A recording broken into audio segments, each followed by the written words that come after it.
Hello, everybody. Welcome to Discussing Tabletop. It's been a little while. Sorry about that. Some things happened.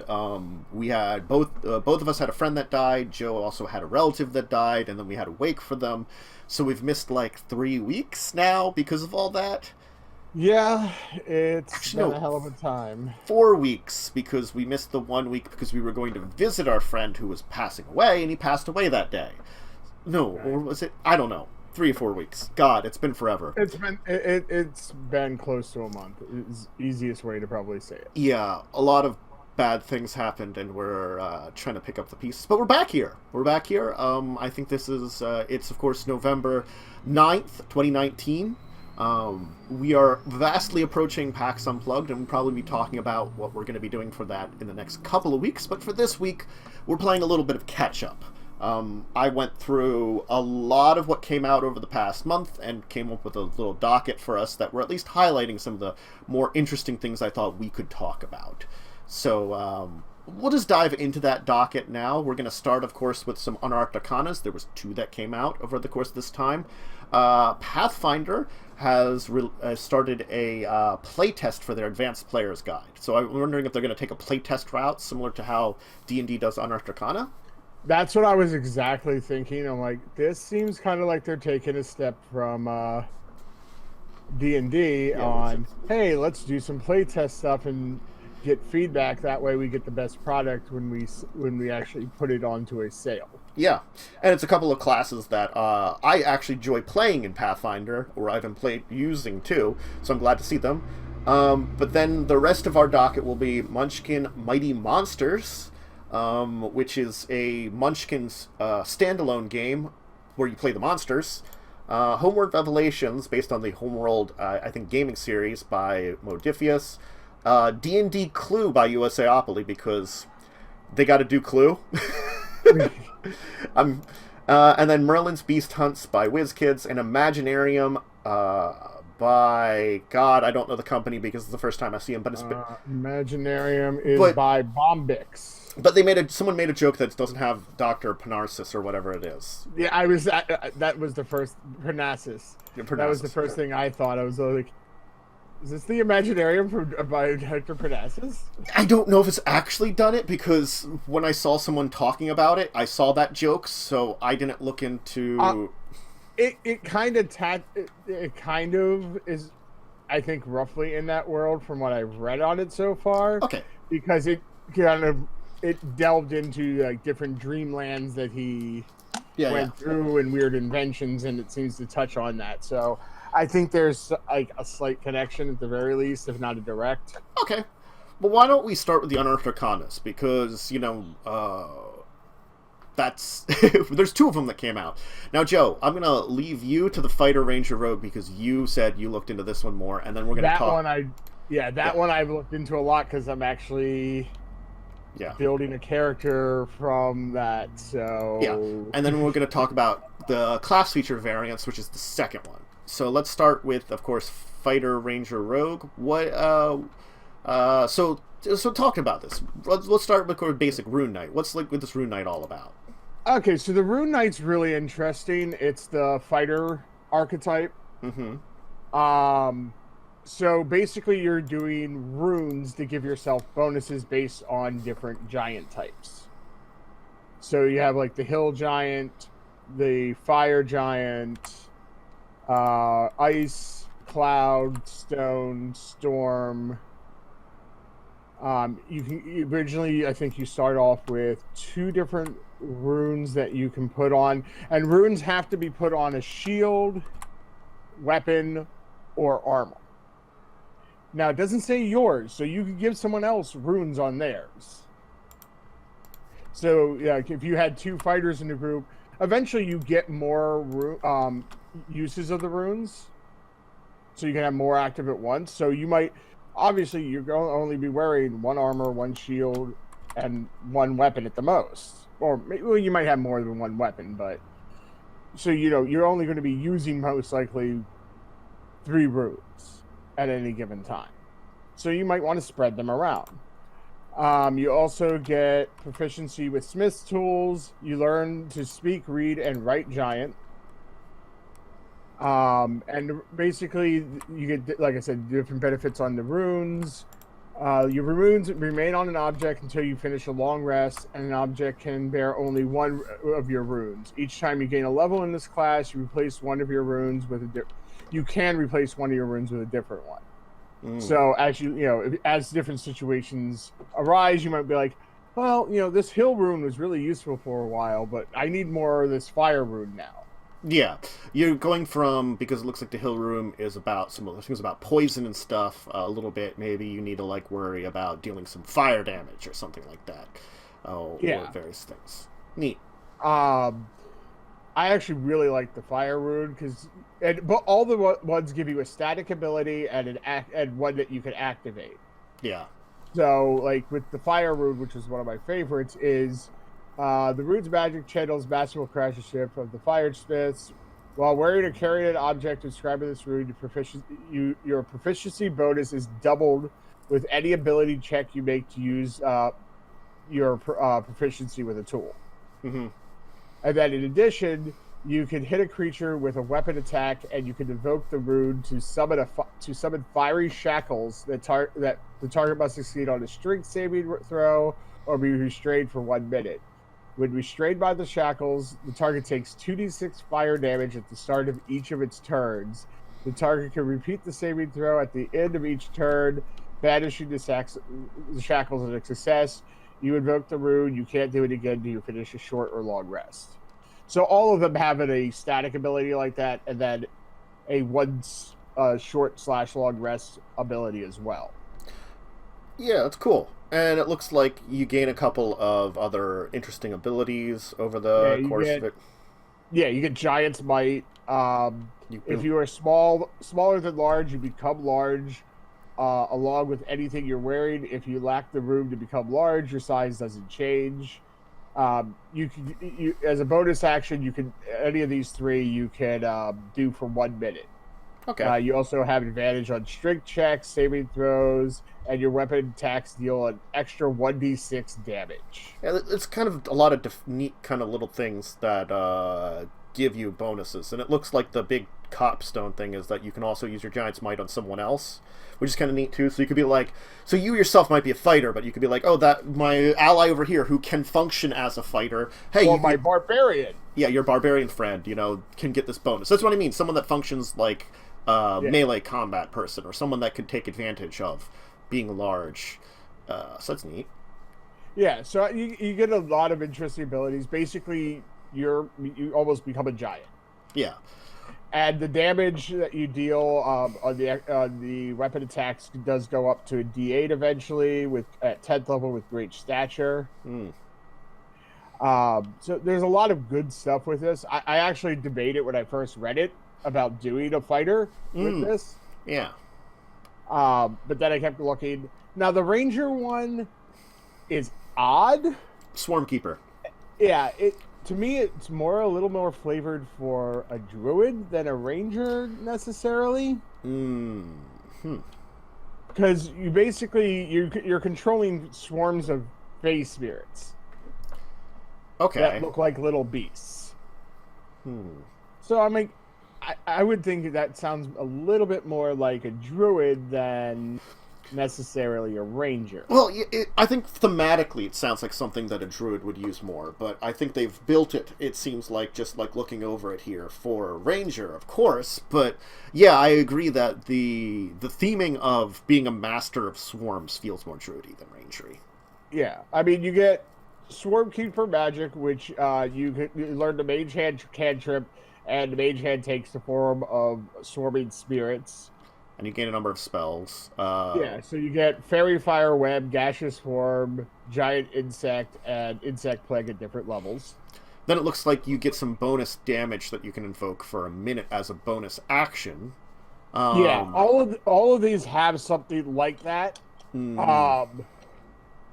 Yeah, with that one, basically you agitate the swarm around you, and when you do any weapon attacks, it can even be ranged, which is interesting. They also swarm the weapon and deal force damage. Yeah, and that's kind of neat.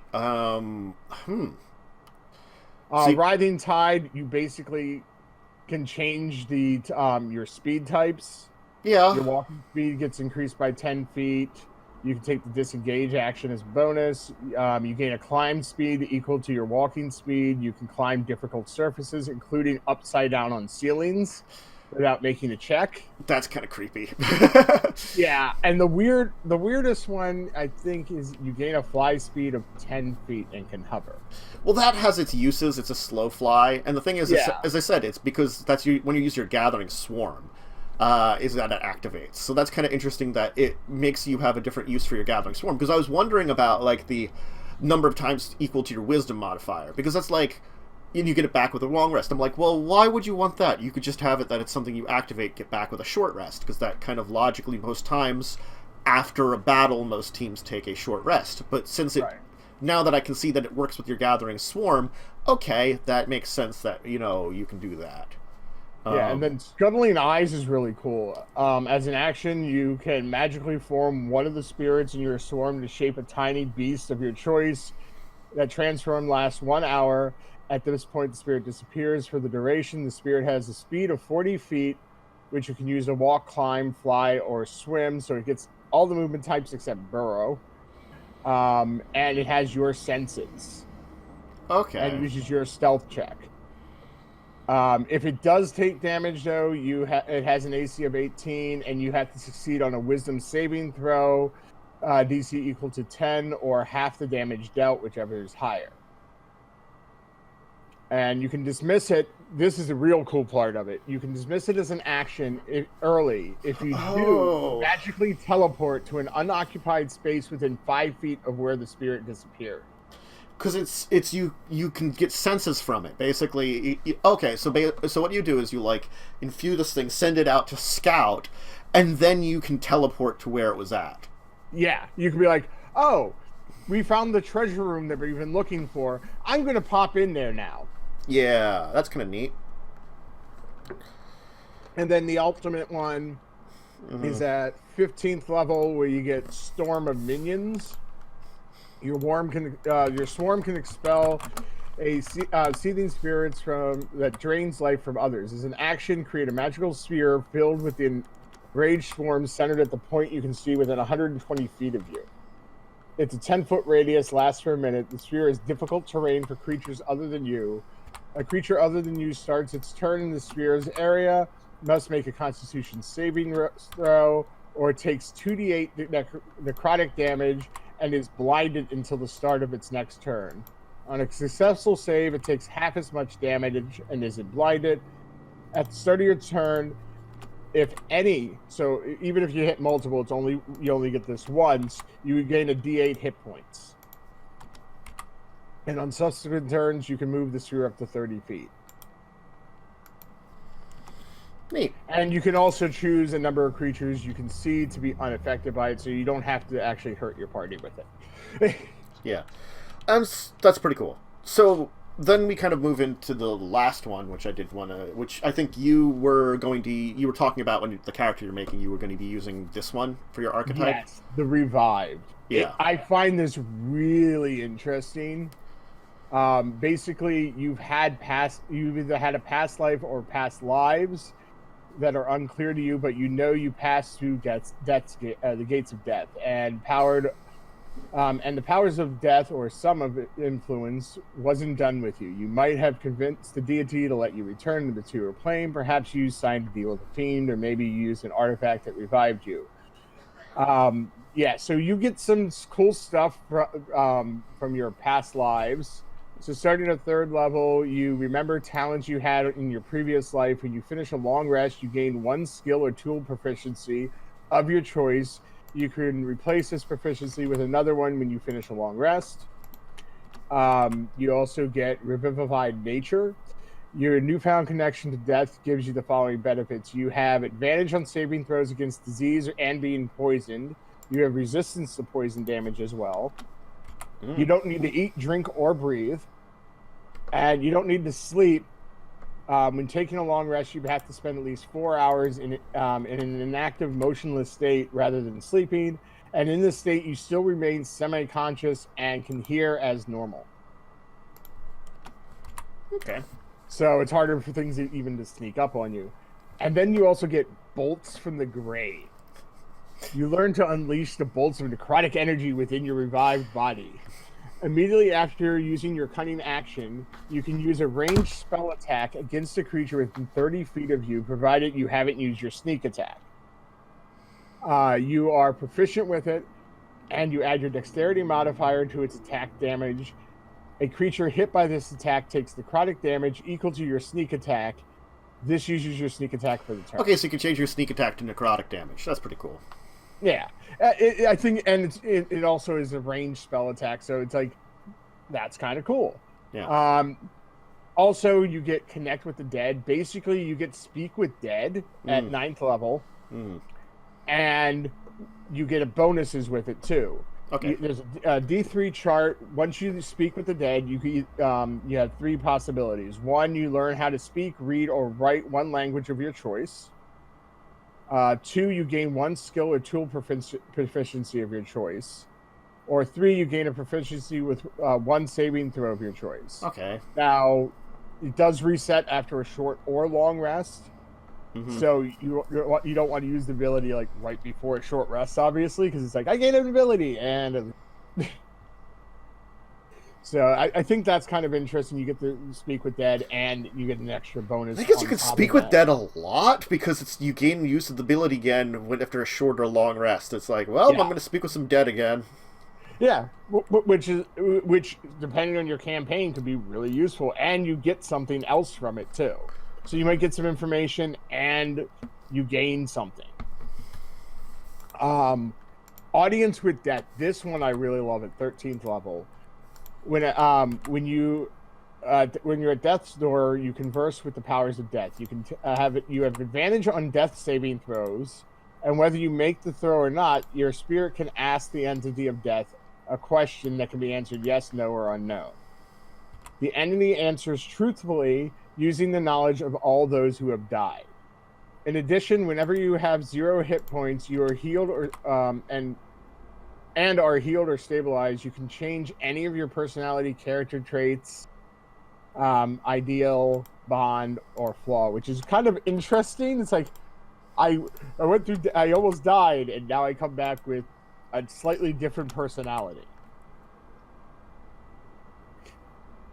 You can choose to do that. And then 17th level, you get your capstone, which you can use your cunning action to teleport 30 feet through the ethereal plane. You don't need to see the space you teleport to, but your teleportation fails, wasting your bonus action if you attempt to teleport through a magical force that's medium or large. It's the wall of force. And if you appear in a space occupied by another creature or an object, you immediately are shunted to the nearest unoccupied space, taking force damage equal to twice the number of feet you are shunted. So you basically can teleport through the ethereal plane as a bonus action, up to 30 feet. Neat. All of them are kind of interesting and definitely give very different feels to those classes. So I do like how they try for a lot of different things in the Unearthed Arcana here. Yeah, like I could see like the martial archetype for Rune Knight be really interesting for like Storm King's Thunder. Yeah, definitely. It's like you're fighting giants and you learn to obtain the power of them in order to defeat them. Yeah, that's kind of neat. So the other Unearthed Arcana, though, was the class feature variant. So to basically go over this without going into a lot of detail, because unfortunately there's a lot of stuff here. There's variants for all the classes. And they either enhance or replace stuff that you'd use. A good example here would be for all the classes, they have the proficiency versatility. And it's whenever you get an ability score improvement feature in your class, you can also replace one skill proficiency with the skill proficiency offered at first level. Basically, you can retrain again. Yeah. You know, they brought that back from like 3.5 that you could retrain your skills. Yeah. But the one flavor of that I like is it says then your other skill kind of atrophies. Mm-hmm. So it's like, oh, I'm no longer focusing on, being stealthy. Instead I'm going to be starting to focus on, thievery or something. And there are some important words here, because it says the proficiency replaced need it be from the class. Effectively, it says if you're multi-classing, it means any of your, I could replace a skill. Let's say I multi-classed and I took fighter, and so I started with rogue, so I got a lot of rogue skills to choose from. Or no, let's say I took a fighter and I took rogue level, and then my fighter gets to 4th level. I could replace one of my fighter skills with a rogue skill. Yeah. So I really like that they you can do the retraining now. Mm-hmm. They also did a lot of spell additions to different casters, some of the spells that you might have only been paladin only, now clerics can also cast. And it lists them for other books too, I'm just going quickly over the bard here, Cause Fear from Xanthar's Guide. It's now on the extended bard list, and as I said, some of these enhance them rather than just replacing them, so it'd be up to you how you would use them, because that's kind of interesting. I like the cleric one, the cantrip versatility, that whenever you gain a level, you can replace one cantrip you learned with another cantrip from the cleric list. So basically, you can switch your cantrips around each time you level, which, can actually be really helpful, because unfortunately, that's one of those things that I think clerics lack a little bit when it comes to their own versatility. Like a wizard, which is another versatile spellcasting class, because I feel like clerics and wizards are very huge, versatile spellcasting classes. You could almost call them. They're built for versatility in the way that their spells are laid out. The wizard, right. I can change my cantrips daily. The cleric couldn't, and sometimes those choices couldn't be very useful. Yeah, sometimes something that's useful at first level, even though cantrips do level up in this system, yeah, can be proven at by 5th level that it's that was kind of useful early on, but it's not as useful as if I would have took this. And the thing is, that one wasn't useful early on. Yeah, and they give that versatility to the druids too, which I think also works. The 3 full casters, which are very memorize-y, I feel are very good to have that. Other classes, I don't know if I haven't got. I'm just quickly looking through them. They made fighters even better with being range fighters. Yeah, and they got maneuver options as to enhance your maneuvers and things like that are kind of interesting. They enhance your monk weapons, which is kind of interesting. And you can even choose any weapon to be a monk weapon that you trade with. Yeah, and that's kind of an interesting thing, because there's definitely it just was what you're proficient with. You could take and say, I have they don't have, I don't think, technically a katana. Yeah. So you could be I'm going to reflavor this longsword as my katana. Which I think I've trained with this. Yeah, which makes sense, because when we talk about martial arts, there are martial arts that specialize in weapons. I think there are some Japanese martial arts that specialize in using katanas with probably fists and stuff too. It's there, or similar weapons. You got a lot of different types of martial arts, and it's not just ones that specialize in fists or fighting techniques with hand to hand. And that's the problem. And so doing that does definitely open it up a lot. Yeah. Basically, they've allowed classes to have new and be able to reflavor them in new and interesting ways, instead of just, okay, I've been playing D&D 5e, I've done all the classes. It feels, it's I have some additional things I can do, but it's I really would love to play a rogue that's a little different, or play a sorcerer has some other kind of ability, and now you can. now you can actually flavor it different. So when you replay a class, it's not, okay, I'm another one of these. And yeah, my personality's changed, but I still have a lot of the same abilities. Well, it's like each time I would, let's say Eldritch Knight. Eldritch Knight is Eldritch Knight is Eldritch Knight almost, is what we're saying. You know, right. It's like, yes, you have those options of your focusing in. But, like, every time I would play an Eldritch Knight, it would kind of be samey, except for, like, a few of the abilities that you make, like, yes. I'll do this one instead of that one, or this spell instead of that. There's limits to, like, how well you can make it versatile. And this does open it up. And again, like, so there's other ones. Like, for the Ranger, there's a fighting style option. All they did is just give another option, which was the Druidic Warrior, which actually I think is really cool, that you could be like, well, you specialize maybe a little bit in Ranger magic a little bit more. Right. And that's kind of neat. Also, I think, like, with Ranger, Favored Foe is really nice. Yeah.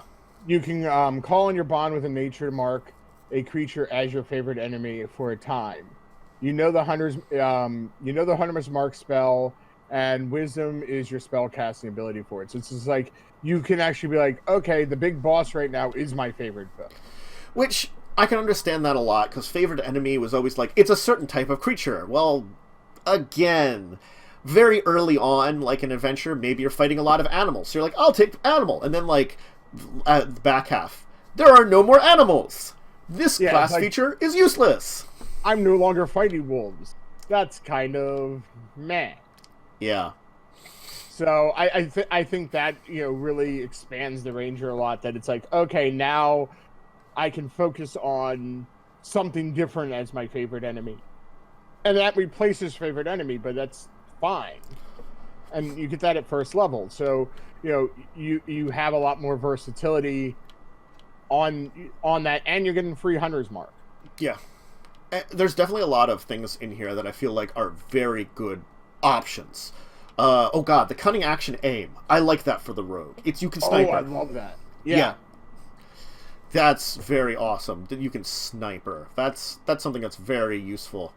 And I think a couple of these classes having versatility, I think, is a good idea. That you can after a long rest change a spell around, and they do it for Sorcerer and Ranger, who are people that they have access to the entire spell list anyway, kind of. It's just that it gives them an option of, like, again, it's the same thing with a lot of times of a lot of these classes, is that the unfortunate thing is you kind of get locked into one point. And especially, like, Sorcerer, I have only a certain number I know. And, okay, well, I can't really change anything if something comes up and get, like, other options. And it might be needed. Like, even Bard has it, and I think that's a very powerful one. It's like, maybe I learned sleep early on, and, well, now we don't fight things that are affected by sleep. It's completely useless. It's a dead spell. It's really difficult to get things to sleep at higher levels. Yeah, because it's only a certain number of dice and stuff like 2. And maybe, like, something like comprehend languages would be a better idea at this point in time for my spell list. It's just something like that. You know, I also think a lot of the expanded spell lists make sense, too. Mm-hmm. Like, you know, a sorcerer at 8th level can have demi-plane. Yeah. That makes sense, I think, for a sorcerer. Yeah. Now, I mean, with this, like, I could see my character for Madness, I would totally retool and, you know, make it a 2nd level rogue with the cunning action aim, and still have those fighter things, and be able to make him actually a better... Well, that one, it just enhances it. It adds that there's also the cunning action aim. Yeah. But so I'm saying I could... Yeah. Okay. But I was trying to say, there was no retooling. It's just like, you can use this option. Right. Well, that's what I'm saying, is I could use that on that character. Right now, he was only a 1st level rogue, so I retool him to be a 2nd level to get that. And it would be much better, because then you could sniper shot and get your advantage and get your sneak attack, and then you don't have to worry about a lot of positioning, because unfortunately, positioning did make a difference there. And there's other ones, like the Pack of the Blade Eldritch Armor. That would have made sense in certain points in time for characters for, like, Warlock. And man, and like the cantrip versatility in the wizard, that's definitely a good one. And oh, and the new fighting styles that are available for fighter, paladin, and ranger. I forgot that all three of them get fighting style. Yeah, which is awesome. Yeah. Oh man, yeah, no. Or Pact of the Talisman, which is really cool for yeah, warlocks. Other people can use your talisman too. Yeah, yeah, and I like the martial versatility, because that's another thing that I think was a problem at certain points in time, is that when you chose a martial style, you're kind of stuck with it then. And sometimes, again, things change in a campaign, and this one is like, I gain a level, I can change my style out. Which I'm like, that sounds perfectly fine. You gained a level, you're changing things about your character, you've like matured your character. Why can't I switch some things around? Right. I think that's where a lot of this also is the ability to, make your character can learn basically throughout the campaign and change, instead of I am this is it. Yeah, it's versatility. And I think that's the key word that you should really use here. It provides a versatility to a character, and a lot of the changes that are in the versatile changes make sense when you can use them. When you're switching things around, it's when you're focusing on switching things around, kind of thing like that. And it doesn't lock in characters as much anymore. Now, there's a lot here. It's 13 pages, so I'm sure there's some things I haven't gone over, like some of the replacement features and stuff like that, so I don't know if all of them are perfect. But I gotta say, for a lot of the versatility and switching out stuffs, I would be perfectly fine with using it. I don't see any... Oh, sorry, go ahead. I don't see really many problems with being able to switch things around at various points in time. No, the only other thing I wanted to throw out there, too, that I think is really a nice game-changing is with the style options, unarmed fighting. Yeah. A ranger, paladin, or fighter can learn how to actually punch better, which kind of makes sense. Yeah. One of them definitely could be trained in some unarmed combat, too. And it's one of those things that you just didn't have. Yeah, and also it gives you the ability, if you use two hands with a punch, like, doing like a big bash like that, it instead of a D6, it becomes a D8. And grappling improves with it too. You successfully when you attack, you successfully start a grapple, you can deal a D4 bludgeoning damage to the grappled creature until the grapple ends. And granted, that'd still be useful, but this comes to an argument that I've thought of before, of like, at very least, I would argue that fighters and rangers would be proficient in unarmed. Like, there's the basic unarmed damage that they provide in the book, which isn't a lot. It isn't like a D4 or something that you can do. Yeah, it's a D4. But most people... it's a D6. Well, yeah, so it is an improvement. But I'm sorry, like, for most of the people, it's just like, it's a D4 I'm not proficient with. And I'm like, fighters could easily learn to, like, throw in a punch or a kick in something, too.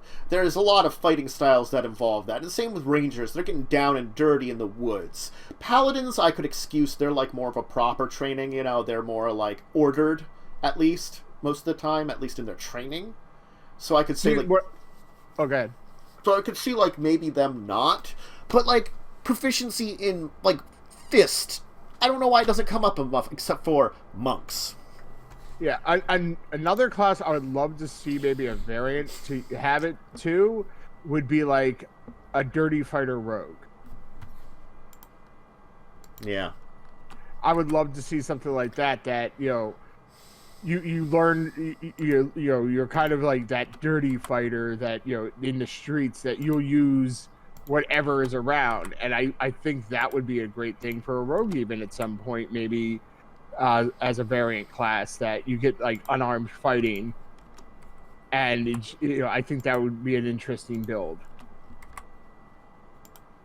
There's definitely some interesting builds that can be built around unarmed. I'm liking they're using it a little bit more with this. That's definitely, I agree. So, The class feature variants, I would say this is like, of the Unearthed Arcana they put out, this is one that I would definitely recommend checking out. This has a lot of really good and interesting things in it that I think I might just use a lot of this in my campaigns coming up. I would be very surprised if in the future this isn't added to a supplement book. Yes. I would definitely say that some kind of version of this. It's a subtle thing that I think they don't have to come up. It's like, this is a way of doing variants without doing too many variants. I think that's the best way of saying it. They've added a lot of variants and characters that it makes you feel like you have a lot of options without actually having like a super huge amount of options. Yeah, instead of having like, oh, we're going to create like another 10 classes or something. Yeah. We're just going to give some more variation on the classes that we already have so you can, tweak them to what you want it to be. Yeah. I think that's a better move for them. And I could even see maybe like they might do Player's Handbook 2.0 and add this in. And the versatility, I think, is the best bet. The versatility parts where you can switch things around on your character, I think those are the things that are going to open it up and be really powerful for people. Because again, like, there's a lot of them that are like put in interesting points in times, like the ability to change skills. Granted, it's only when you get ability score ups. So that's not very often. But that can be something very useful. Like, when I get to my 4th level, I might say, like, oh, my one skill here, completely useless. I should have taken this one, which would have been very helpful. I should have been proficient in perception, but I thought insight might come up. We're going to be talking with a lot of people. Well, yes, it hasn't really come up as much as perception, apparently, for how our team dynamic worked. So, yeah. It's very cool. I mean, I think it's really useful, and I can see a lot of good things coming from it. Definitely. Well, why don't we move on, though, because I do want to talk about something else that's akin to the Unearthed Arcana, so it's good for us to talk about it, is to the Advanced Player's Guide Playtest by Paizo. Yeah, this is actually really interesting, because they did the playtest for 2nd edition Pathfinder, and I kind of, like, understood that. They wanted a lot of, like, feedback to so they could make it a good system, a good replacement system. Yeah, and this is something they're releasing July 2020. So they have a date for, this is where we're going to put this book out. Here are 4 classes we're going to be doing: Oracle, Swashbuckler, Investigator, Witch. Now, all of them have been in the game before. The Oracle and the Witch I think are very popular. The Witch was always something cool. Oracle too. The Swashbuckler, I think it was originally a hybrid class, maybe, or something similar to it. But I like the idea of it. And it was one that I think I used before too. And then the Investigator. Investigator is one I never used, but it was one of those newer ones that I looked into. Like, oh, that'd be kind of cool to play. But we didn't play a lot of Pathfinder when that kind of came out, unfortunately, by then. So I think it was another one of those that hit a lot of popularity. Agreed. So they talk about briefly about all the 4 classes here. And the playtest is running until December 2nd. They're looking for feedback, comments, criticisms on the classes, and kind of like fix it up. So it's not a huge amount of time. Granted, though, this came out... Well, this actually didn't come out too long ago. This came out like a month ago. Well, I'm surprised it's not a little bit longer. Because I know they always have a big big presence at PAX Unplugged. Yeah. And I'm surprised they're not going to still be doing that when PAX Unplugged rolls around, because I think that would have been a great opportunity for them to get some feedback, because they normally will have like a playtest area for their games there. True. The playtest is right on their site.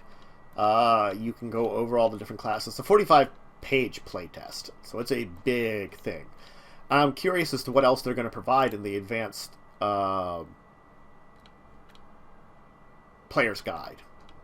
Yeah. Because it's like, it also makes me remember there was a advanced player's guide also for the original Pathfinder. Yeah, wasn't it? Or what was it called? Was it Advanced Player's Guide? I think it was the Advanced Player's Guide. Because that's where they introduced the witch originally, too. It's like one of those things I forgot all about, like in my brain. I'm like, oh god, yeah, they introduced a bunch of characters in there, too. I don't even remember what the hell was in the Advanced Player's Guide. I can try to find my copy of it if I have it in PDF form. I don't know if I had that one in PDF form. But anyway, yeah. Yeah, it was the Advanced Player's Guide. God. To think that's what it was. And it's like the two books we had for Pathfinder, and it just sort of melded in with the other. Because that was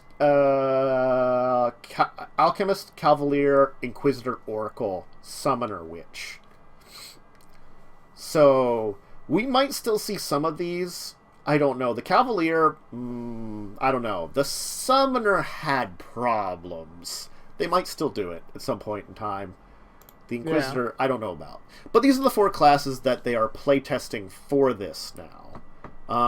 And those are the 4 that they're planning to introduce with the Advanced Player's Guide. So, like most Pathfinder, we'll probably get more characters anyway at some point in time, I'm going to assume.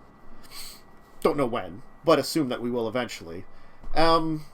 Yeah, no, it's very interesting. Yeah, I'll give you that, yes. The time period for releasing it, not huge. I'll definitely give you that. They could have spread it out a lot more for the amount of time before things came out. I understand that because it's July 2020, they might want to finalize it pretty close around then. But, I mean, 8 months to finish it based on the stuff, is that the kind of time period that... I guess I will say this. Depends on their size of their book. They're only showing us 45 pages here. That doesn't tell us a lot about how big it's going to be. And how much material they're actually going to put out here. If it's anything like the Advanced Player's Guide from before, that was a big old book. It was like the 2 Pathfinder books you carry around with you were the normal and the Advanced Player's Guide. It really ended up being that way. The core of that one. So I'm just curious as if it will be the same. Yeah, it'll be interesting to see what they do come out with it eventually, but I'm glad they are expanding. Yep. And they might still be doing some kind of playtest at PAX Unplugged. Yeah, I don't know. I don't know what we're gonna be seeing there. Like, they might be just demonstrating, instead of actually giving a full play test, it might be just more of, hey, here's the new classes, if you want to try them, kind of thing.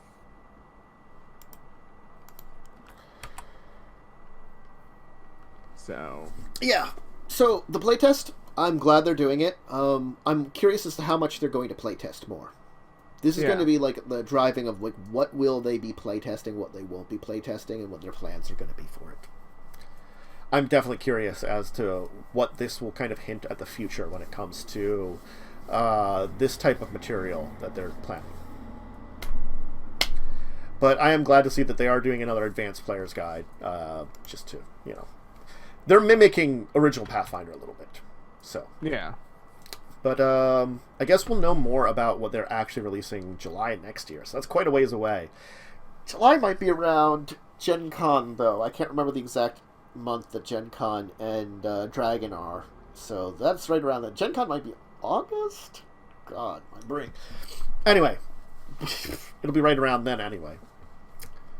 But we should move on. We got some more topics. Yes. I want to talk about Munchkin Mighty Monsters. So this is interesting because it's a small game. First off, it's $10, 48 cards.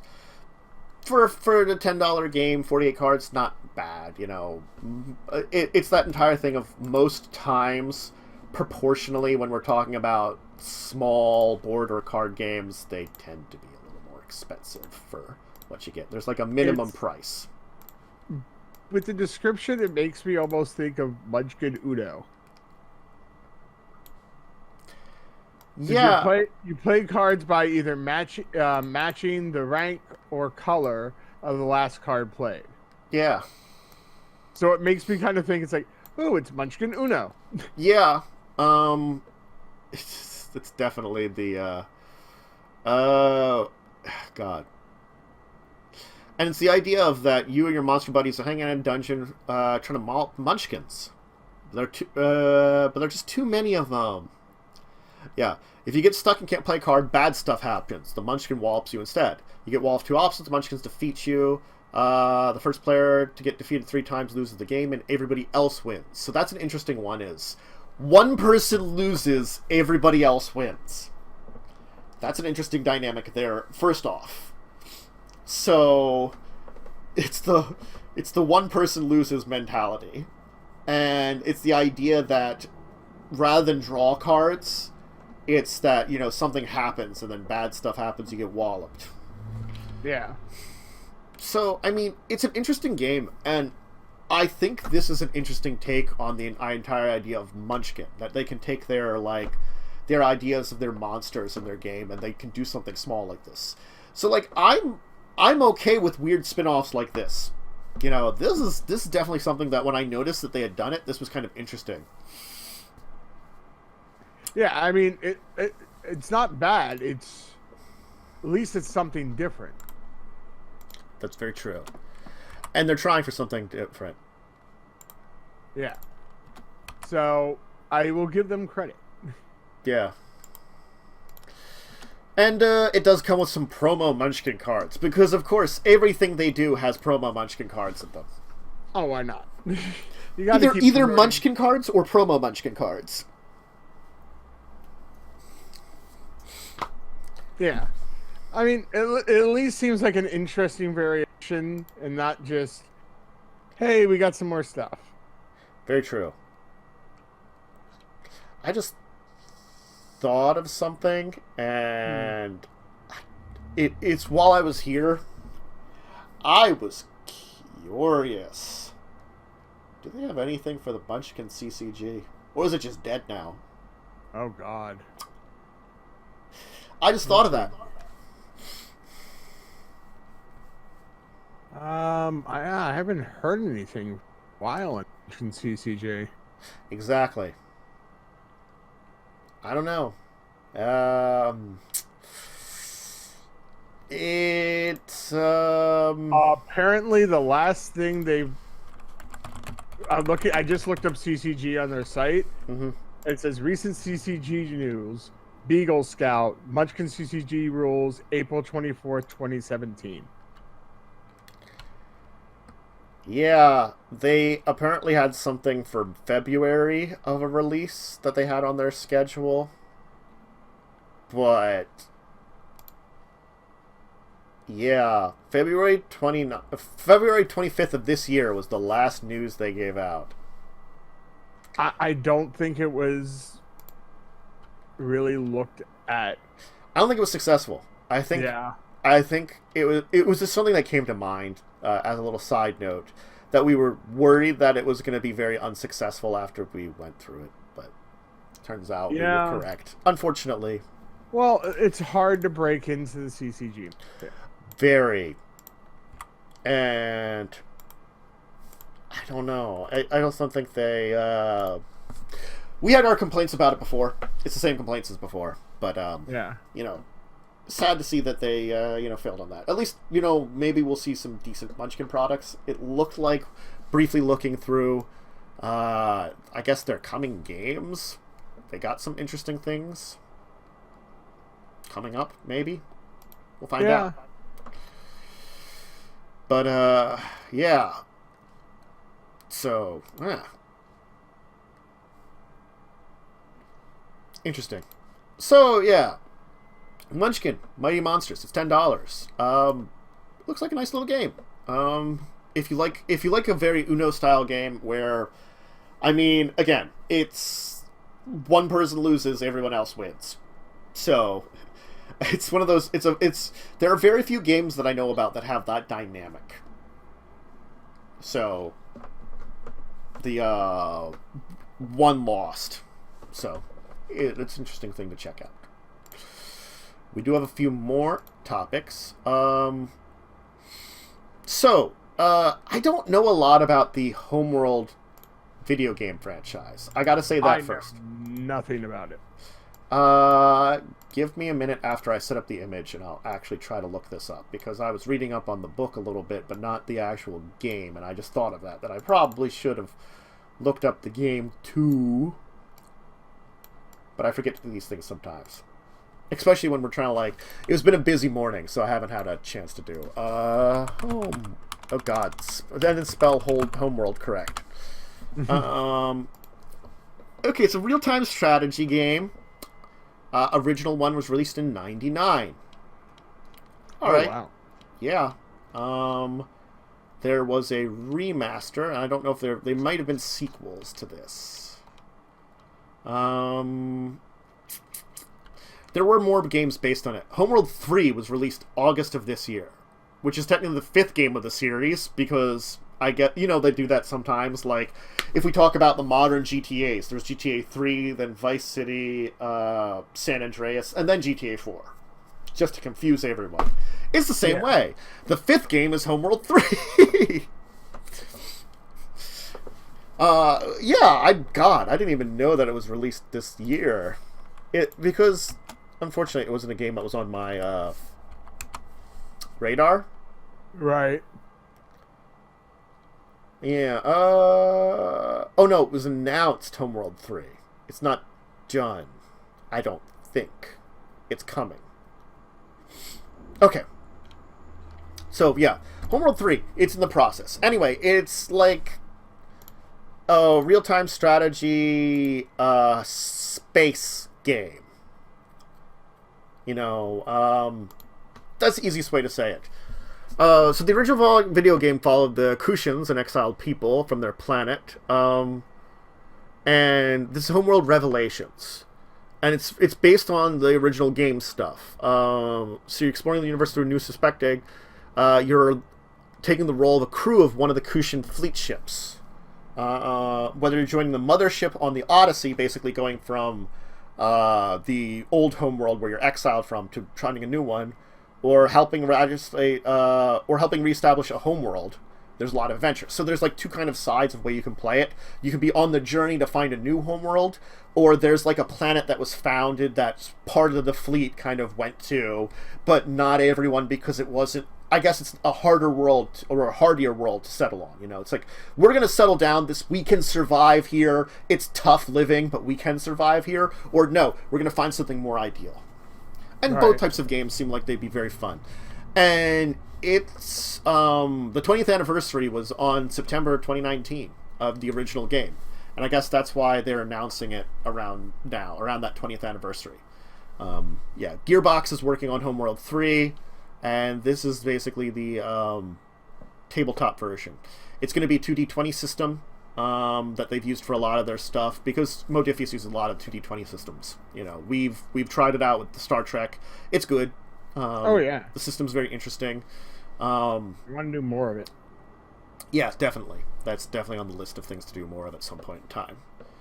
The actual book's going to come out in 2020, but it was an interesting one to announce.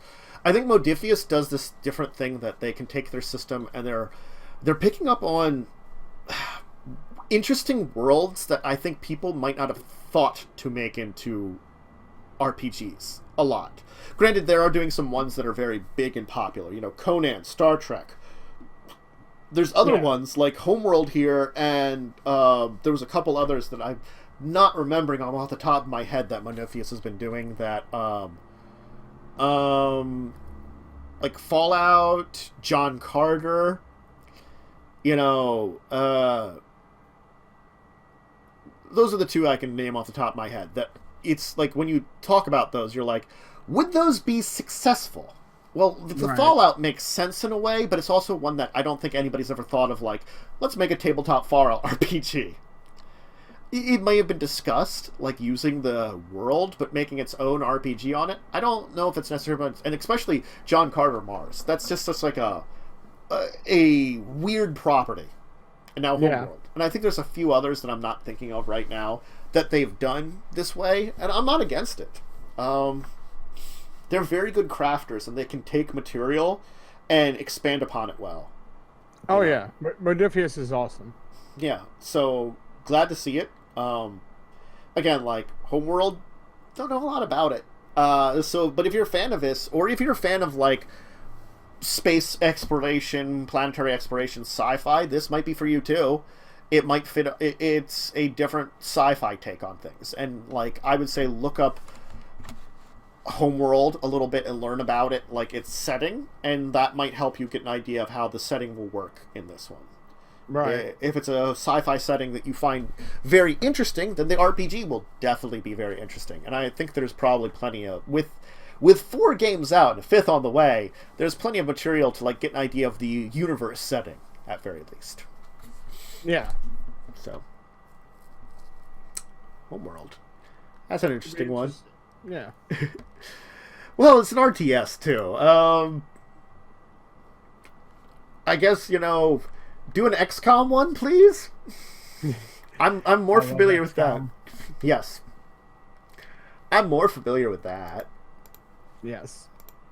Agreed. Let's do an unusual one, because I think we're moving on to our board game section. And, of course, we got to talk about D&D Clue. I don't think this is the first... I actually don't think that's a bad idea, though. Well, I don't think this is the first time there has been a D&D Clue. This one seems a little different than the last one I heard about. Like, I'm fairly certain there had been one before. And that's the thing that I'm, like, thinking about it with. Let me just look this up. It sounds very familiar that there was a D&D Clue before. There's one that came out a while ago. And I don't know if this is like, Was it by Usaoploy as well? Yeah, it looks like it was by Usaoploy. At least that's what they say, or they were printing it now, the original D&D Clue. Because the original one I remember I learned about, because I think one of our friends... Yeah, it's the OP. It was 2001 was the original. And the idea is one person in the group is a doppelganger and has murdered someone. Right. And you're trying to figure it out. This one seems to be taking on a different route, which is fine.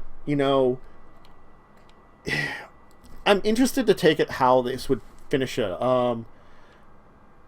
How it changes from the original that they did. If I would compare the two of them. I feel like the original D&D Clue was much more Clue. Right. It was definitely more of it. This one, it's talking about, it's taking it at Baldur's Gate, and it's like a valuable infernal puzzle box formerly in possession of the Hell Riders has been hidden by an imposter among the party. And you take on the role and others to quest to uncover who was slain and replaced by one of the minions, what weapons use the execution, and where the puzzle box can be recovered. So I've changed it a little bit. It's now kind of like a city-based area. Yeah. It's different areas like at Baldur's Gate. They got the little pewterous things. It's got personality cards, rumor... Good, sorry. It's got personality cards, rumor cards, intrigue cards, an envelope, 2 dice. So, like, I feel like the other one was more classic Clue, and this is like taking some of like, because there's been a couple like interesting options in Clue that have kind of come up with some of the modern day versions of them, and I feel like maybe that's what we're getting here. Yeah. It's got some influence from some of the more modern ones. I think it's interesting. I'm looking at the characters, and it's like, there's a cat. I'm guessing some kind of familiar. Mm-hmm. And I don't know what the weird flying elephant thing is. Yeah. The yellow piece. Oh, yeah. I like how there's the cat was the one that did it. Bubbles the familiar. The murderous. Well, the look on his face looks murderous. That's true. God. Yeah, no, it looks like the rumor cards are the person, places, and objects. And the intrigue cards, I don't know a lot. I knew that I had a version of Clue that used intrigue cards. But it was like a more modern one that I'd gotten. And so I'm kind of interested that how they've changed things. That's still the classic, but maybe it's got the upgrade that the original one basically was just, hey, it's Clue. You know? Yeah. Well, this one's more like, hey, it's Clue. Wink, wink. I don't know. I definitely. Also interesting. You have personality cards. Well, that's one of those things. Is I remember there had been an old D&D Clue, so it's like getting like a weird upgrade and the changes. I'm interested to see how these two would be different if you played them side by side. Like, is one more classic, real classic Clue, and one of them is more like the modern incarnations and updates version of it. Because I've got I think I got the more modern one over there behind me somewhere on my board game pile. If you guys ever see it, yeah, that's it back there. It's the one on top. You can kind of see it over there in the corner. I totally think it happened in the Undercellar. Yup. The Undercellar. Dungeon of the Dead. Worms Crossing. Man, the docks. Little Kalishan. Yo, Little Kalisham. Van Thamper Villa? Don't ask me. Baldur's Gate, I know some of. Yes. Not a lot. Low Lantern Tavern, the Docks, the Wide, and Basilisk Gate. And their secret passages. Oh, God. Well, you know, the thing is, like, because the last one came out in 2001, it's, 18 years later? I don't mind them coming out with a new version of it. I would be interested to see how they altered it from the original version. Yeah. So I would try it. Yeah. I'm a big fan of Clue. It's hard for me to get people to play Clue. It's one of... Well, when it's flavored like this, it might be easier. I might actually have the original D&D Clue on Tabletop Sim. I'll have to check. I think I found it at one point in time. So, well, again, one of these weeks we'll get back to Tabletop Sim too. It's been a crazy month. Probably next week, because this weekend is my game. Yeah, Grinding Gears. Well, again, I also want to start putting Tabletop in front of Grinding Gears, and so I can still have it. So that I probably won't be able to join for, but... Well, yes, I would understand that, but it would be like the same that, I would have to find out who would be free and stuff for that. Anyway. Well, we have two more of the main topics today, and I think what we're going to do is we're not going to... God, I don't know how much of our regular segments we're going to do. I'm going to say that right now off the top of our bats, because I didn't even have a chance to really look up. I'm going to skip, Kickstarters, skipping those, deeper discussion we don't have anything for. Our week in Tabletop? It's been a month in Tabletop. What the hell would we talk about? Anyway, but let's move on to the next one. Merlin's Beast Hunt, which I don't know why it has to be Merlin, but apparently it does. Because Merlin sells things. Apparently he captures magical beasts. I meant, the name sells things. Oh. I was going to go for, because it's all about capturing magical beasts, and, so I'm like, maybe he captures them and sells them.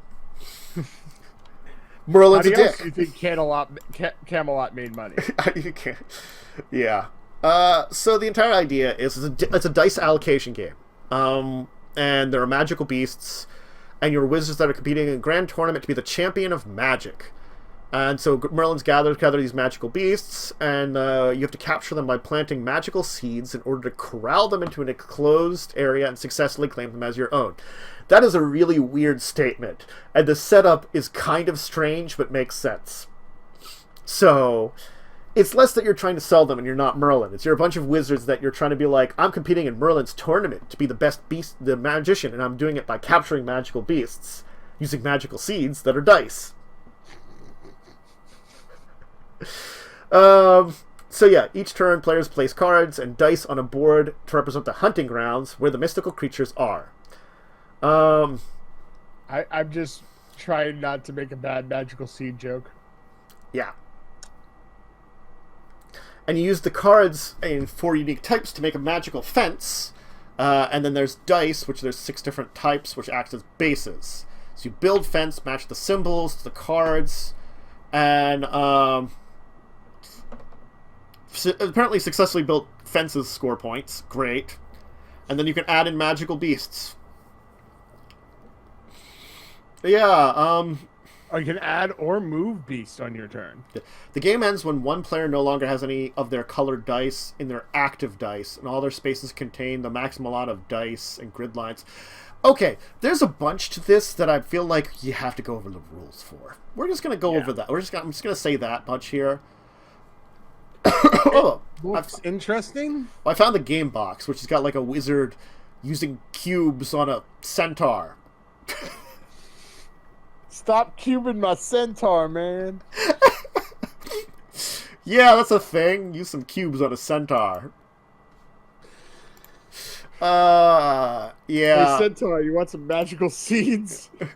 There's like a unicorn, a manticore, probably a basilisk, I'm guessing, because it's normally reptilian things, and then a centaur. God, the centaur is probably like the unicorns and the centaur are probably smart, so you're just dicking with them. Yeah. You know. They're probably like, go fuck yourself. I'm gonna go hang over here. Stop using your magic on me, dickwad! So you can apparently use fences of bamboo, lightning, thorns, or water. Water fence! I mean, I guess wall of water, but still, water fence! Bamboo fence! Hold in this manticore! No. When you said water fence, the movie The Last Unicorn popped in my head. Oh, I'm sorry, it's a chimera, not a manticore. Now I've got a good picture of it. Now I've seen it. But The Last Unicorn with a water fence. Yeah, God. I saw someone talk about Last Unicorn recently, and it's like that movie, that entire thing. It's like such a dark, weird movie. Yes! Yes, it is. It's dark and weird. Thank you, 80s. The unicorns are trapped in the sea. What? That's what makes sea foam. By a Red Bull. What? Flaming Red Bull. What? And there's an evil king who controls it. And he trapped them so he can look at them whenever he wants.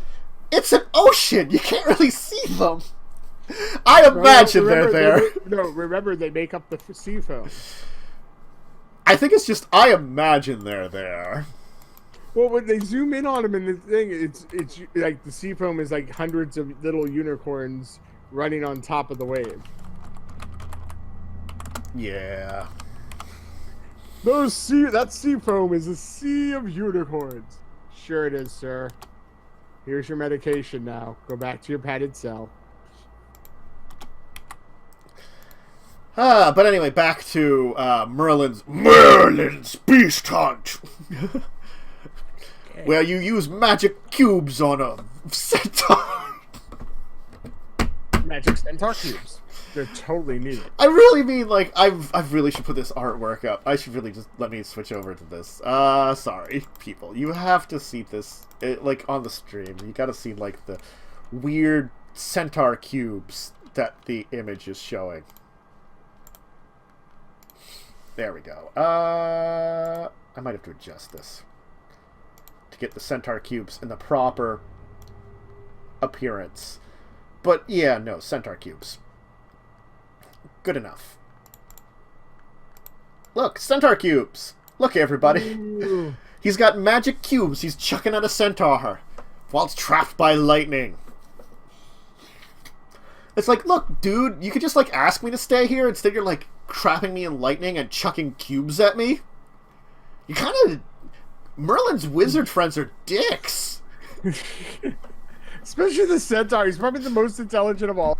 He's half human. He's just like, why are you messing with me? Go capture a squirrel or something. The unicorn's an incarnation of good. Why the hell are... Unless it's like one of those weird things where they're like, oh, unicorns are actually flesh-eating or something, or horribly evil. But, by the way, which they've done in a few, like, things it also as a joke. They're just like an animal with, like a horse with a horn and not, super intelligent. Yeah. I think the worst is the centaur because they're half human. Yeah, he's got a bow in the picture here. Granted, in the artwork they're showing off of the character in the actual game, he doesn't have a bow. But on the he's got like clothes and a bow, and you're like, I'm trapping you in magic and throwing cubes at you to control you. It's like, work for me, slave. You're a dick. Yeah. Merlin wants his wizard friends to be dicks. Jeez. Well, Merlin probably just told him, hey, get some magical beast. And this guy comes up and like, hey, I got a centaur. That's not a beast. He's part beast. He's not really magic, too. He's got a bow. He just shoots things with arrows. It's like, this is not what I meant. You failed. That should be a game thing if you actually trap the centaur and it turns out that you get negative. Don't trap the goddamn centaur. I can think of so many other magical beasts that they could have used.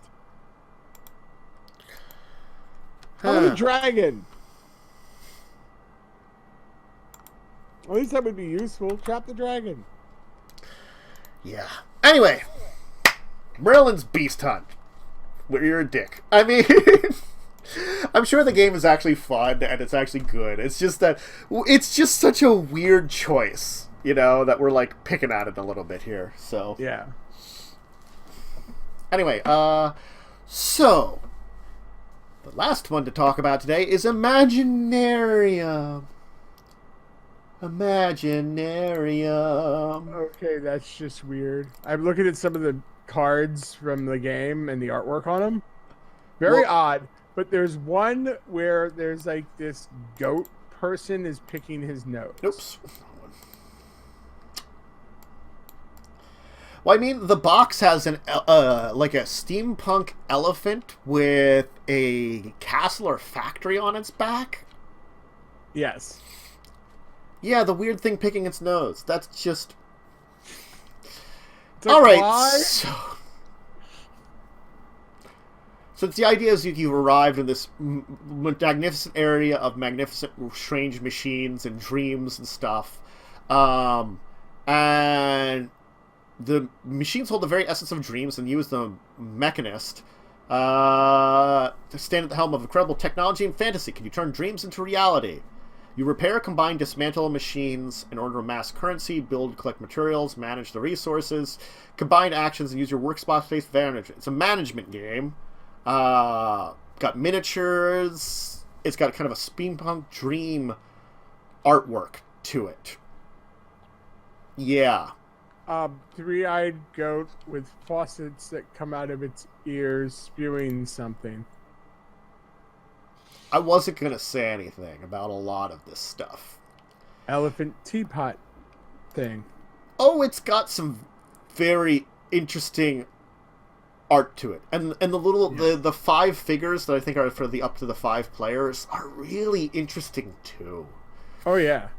They're very steampunk, but they're also like very unusual. Well, I think it's supposed to be like steampunk dreaming, so it's kind of like it makes sense. It's just weird. Yeah. Like steampunk tiger guy. Yeah. There's a lot of weirdness to this entire game. And that's the easy way to say it. It's imaginative. That's for sure. I think someone took acid and had a really interesting trip before they came up with this game.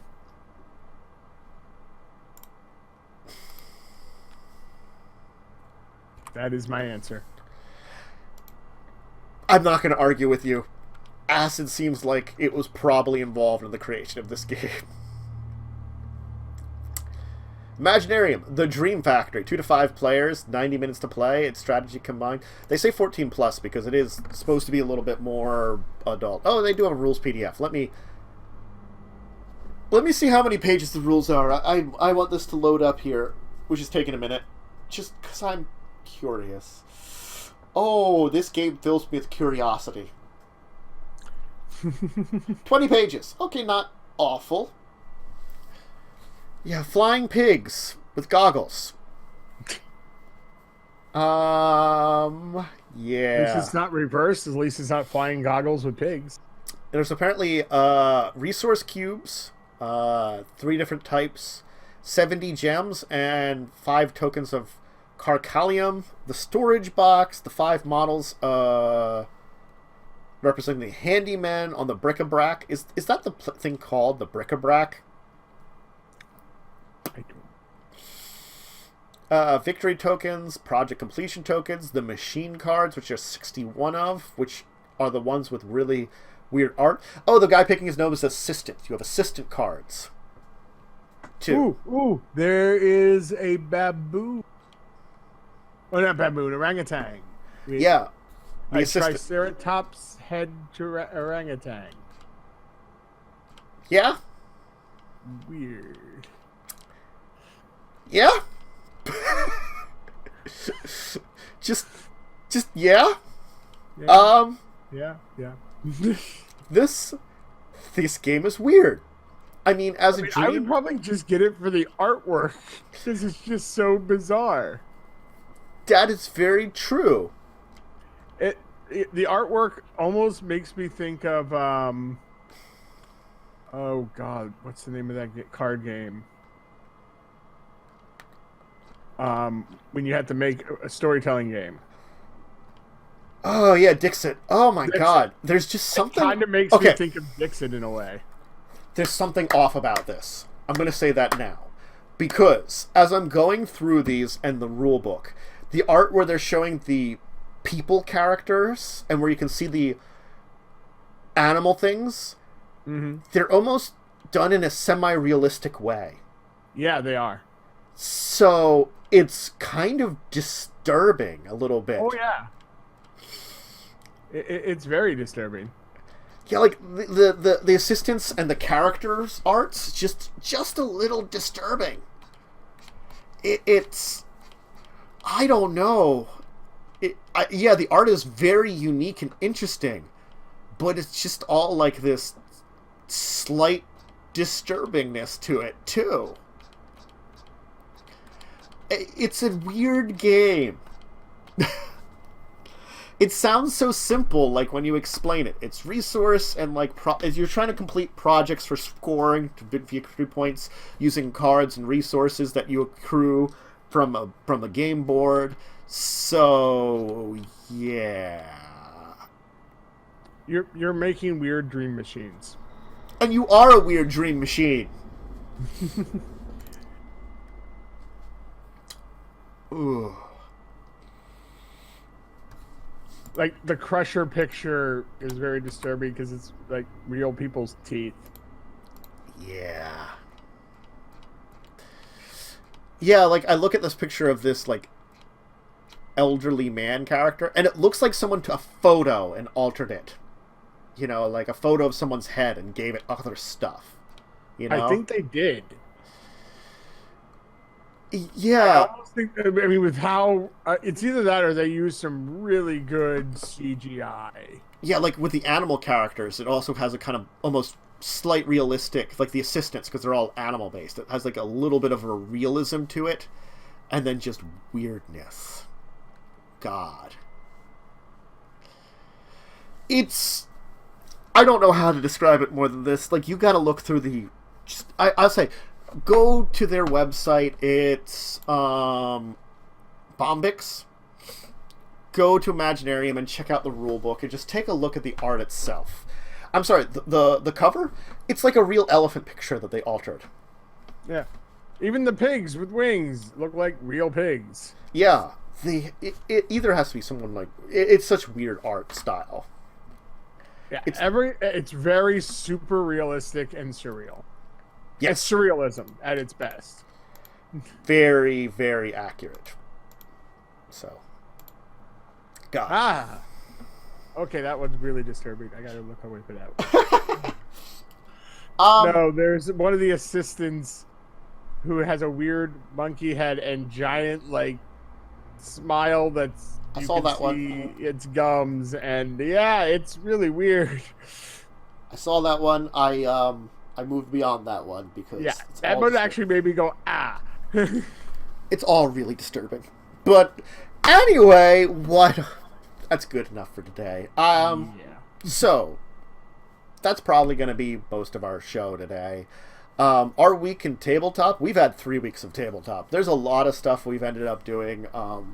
There's also weeks that we skipped. Yeah, it's been a weird kind of thing. I'll just say this. If you haven't checked out Grinding Gears, it's tomorrow. It's every other week. I think we did talk about it after our first episode. This will be episode number 3. Yeah. Records of Evil and Legacies of Kain are still ongoing. I'm trying to look for a new person for them, and I understand that there has been some consistency issues, and that's just because we have 3 people. And if you lose 2 people is not a good dynamic for a stream. Unless you're specifically writing a game for it. And I did not specifically write those games for 2 people. Like, we struggled through in Legacies of Kain with 2 people for a little while, and it did okay, but it was not great. Not great. Not as great as it could have been. You need that dynamic of a third person almost. And something's going on with Madness. Expect a formal announcement soon. I will just keep to it simple that things had to change just because of a number of things, and for now it will be going on a hiatus of some kind, indeterminate amount, but I will be doing something in its place, at least, that should be starting up soon.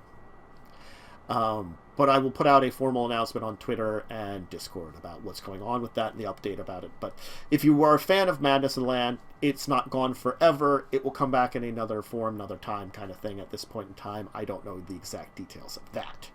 But with some of the problems, had to change some things around. But, yeah, because it's been a few weeks since the last session anyway, because just of everything that's been going on. It's been a lot of stuff going on. A lot of stuff had to halt on the channel because of our losses. And the October has just been kind of bleh anyway.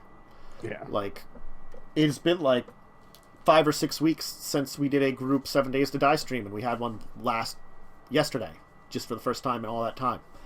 And it's like we were talking about it for a long time and getting back to it, and it's just been hard. And yeah, it's just a lot of things like that. So, anyway. Hey, yeah, I'm going to have us just leave it here, actually, at this point in time. Ask the table. If you have a question, leave it in the chat here. Comments on when I put this up on YouTube, which also I have to mention, if you're watching this on YouTube, hey, guess what? I finally uploaded stuff to YouTube again. I haven't uploaded stuff in like a week. And I'm behind schedule, so expect a lot of uploads, and this will be amongst those. Yay! I know, but it'll be like a busy schedule. And I'll finish that up before I get back to scripted stuff, because I was in the middle of that and everything happened, and I just haven't had the gumption to throw back down into editing. So, that'll hopefully be soon. A lot of stuff will be soon. Grinding Gears tomorrow. Tuesday should be Records and Legacies, and that's the schedule as of right now. And I will try to stream some more this next week. So, expect that. And, yeah. All the other links should be below. discussingtabletop@yahoo.com for emailing us, or Discord for either of us. My Discord channel, you can find both of us there if you want to direct message or leave something on the Discord channel. Mushing and Mush on Twitter. All those ways. Contact us if you've got a question about something. But thanks again, Joe. It's been nice to return after like this long of a break. I after everything that happened. And hopefully all of you will join us next time for Discussing Tabletop as we continue, and hopefully, except for PAX Unplugged, we should be pretty weekly. And I don't know if I can do something for PAX Unplugged. There was talks of doing something for one of those one time, but I don't know if I'll have the fundings to purchase the stuff needed to do a stream from there. So that's the only thing I'm going to say about that. But anyway, thanks for joining.